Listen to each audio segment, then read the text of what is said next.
Letters. நீங்கள் இப்போ பார்த்து கொண்டிருக்கிறது ஆர்டருக்கு நான் செய்த ஒரு கேக். ஆர்டருக்கு நான் செய்த பர்த்டே கேக் வீடியோ கிளிப்பை உங்களோட ஷேர் பண்ணிக்கொள்றதுல எனக்கு சந்தோஷம். அதே போல் நீங்களும் இந்த வீடியோவை ஃபுல்லாக பார்த்து எனக்கு சப்போர்ட் பண்ணுங்கள். உங்களுக்கு விருப்பமானவர்களுக்கு இந்த வீடியோவை ஷேர் பண்ணிவிடுங்க. இங்கே நீங்கள் காண்றது நம்பர் 3 நாசல். இதை யூஸ் பண்ணித்தான் இந்த லெட்டர்ஸை எழுதியிருக்கிறேன். நான் இன்றைக்கு உங்களுக்கு கொண்டு வந்திருக்கிறது பாப்கார்ன் சிக்கன். செய்து சாப்பிட்றதுக்காக வீடியோக்குள்ளே போகலாம் வாங்க. சிக்கன் 250 கிராம் எடுத்திருக்கிறேன். இன்றைக்கி நான் பாப்கார்ன் ஸ்டைலில் இந்த ரெசிபி செய்கிறதால சிக்கனை இப்படி சின்ன சின்ன துண்டுகளாக வெட்டியிருக்கிறேன். இப்போ இந்த சிக்கனை மேரினேட் பண்ணிக்கொள்ள போகிறோம். 1 கப் தயிர், 2 டீஸ்பூன் மிளகாய்த்தூள், 1 டீஸ்பூன் மிளகுத்தூள், 1 டேபிள் ஸ்பூன் கோதுமை மா, பேக்கிங் பவுடர் 1 டீஸ்பூன், தேவையான அளவு உப்பு, soya sauce 1 table spoon, garam masala 1 teaspoon, 2 முட்டை, கடைசியாக 2 டீஸ்பூன் ஜிஞ்சர் கார்லிக் பேஸ்ட். நாங்கள் சேர்த்திருக்கிற இந்த பொருள்கள் எல்லாம் சிக்கனில் கோட் ஆகிற மாதிரி நல்லா ஒருக்கா மிக்ஸ் பண்ணி விடுவோம். அடுத்து குறைந்தது 2 மணித்தியாலமாவது ரெஃப்ரிஜிரேட்டரில் வச்சாதான் சிக்கனில் உப்பு காரம் ஏறும். என்னுடைய சேனல் உங்களுக்கு பிடிச்சிருந்தா மறக்காம சப்ஸ்கிரைப் பண்ணுங்க. இந்த வீடியோ பிடிச்சிருந்தா லைக் பட்டனையும் தட்டி விட்டுருங்க. அடுத்தது சிக்கன் பாப்கார்னை கோட் பண்ணுறதுக்கு தேவையான பொருட்களை நாங்கள் ரெடி பண்ணுவோம். 1 கப் கோதுமை மா,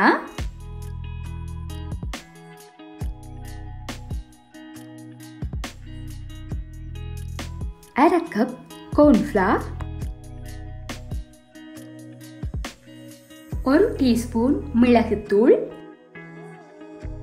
1 டேபிள் ஸ்பூன் மிளகாய்த்தூள், சுவைக்கேற்ப உப்பு,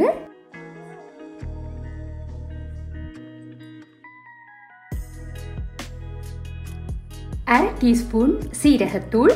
இந்த சீசனிங்குள்ள நான் 1 டீஸ்பூன் மஞ்சள் தூளும் சேர்த்திருக்கிறேன். இப்போ நாங்கள் இதை நல்லா ஒருக்கா கலந்து விடுவோம்.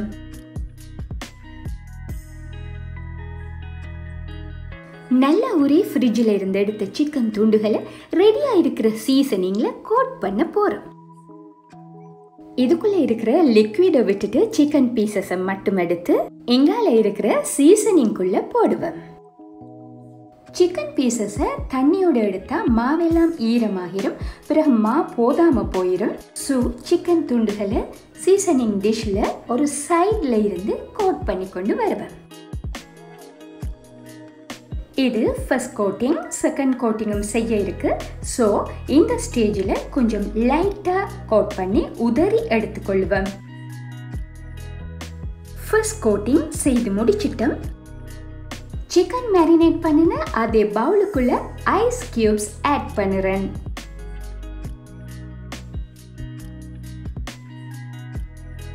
இப்போ செகண்ட் கோட்டிங் ஆரம்பிக்கலாம். ஐஸ் வாட்டருக்குள்ள இதை ஒரு தடவை நல்லா டிப் பண்ணி எடுக்கிறேன்.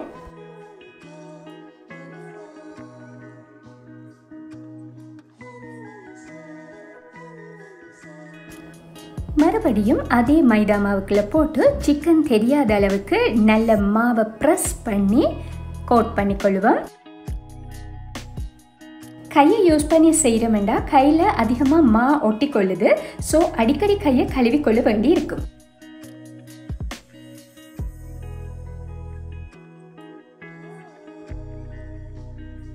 எக்ஸஸ் மா இருக்கக்கூடாது. ஸோ இந்த ஸ்டேஜில் மாவை நல்லா தட்டி விடுவோம்.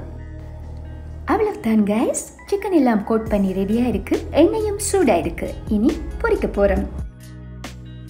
நிறைய சிக்கன் பீசஸை ஒரே அடியாக ஆயிலுக்குள்ள போட்டால் மொறு அண்டு பொரிஞ்சு வராது. ஸோ அளவாக போட்டு பொரிச்செடுப்பேன்.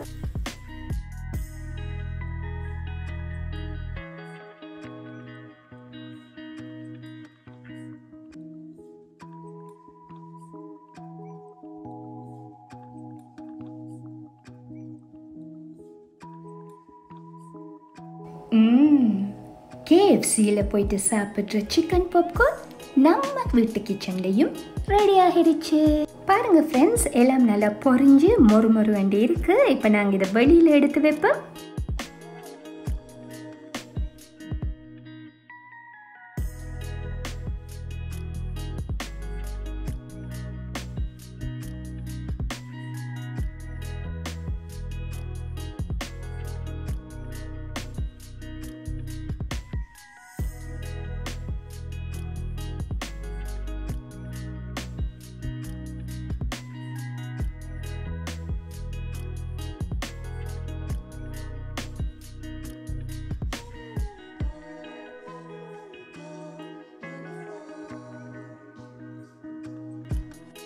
சின்னக்கல்ல இருந்து பெரியவங்க வரைக்கும் இதை ரொம்பவே விரும்பி சாப்பிடுவாங்க. நீங்களும் இந்த ரெசிபியை ஒரு தடவை ட்ரை பண்ணி பாருங்க.